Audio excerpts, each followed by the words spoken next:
పెట్టుకునే ప్రాసెస్ లేకుండా చాలా ఎక్కువ టైం కూడా తీసుకోకుండా చాలా తక్కువ టైంలోనే హెల్దీ టేస్టీ స్వీట్ ఎలా తయారు చేసుకోవాలి అన్నది నేను చేసుకుంటున్నది ఇందులో షేర్ చేస్తున్నాను.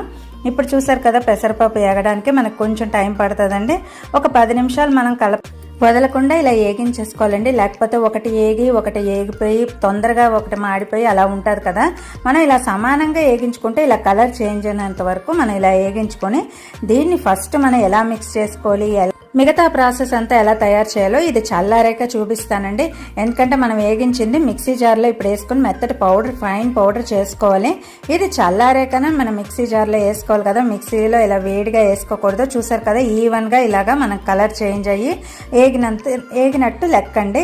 ఈలోగా ప్యాన్ తీసుకుంటున్నాను, కొంచెం ప్యాన్ అది పెట్టుకుంటున్నాను, కొంచెం పొయ్యి అది వెలిగించుకుని మనం జీడిపప్పు ఇందులో వేసుకోవాలండి. ఫస్ట్ అయితే దీన్ని చల్లారనిచ్చేద్దాం. ఇది చల్లారే లోపల ప్రాసెస్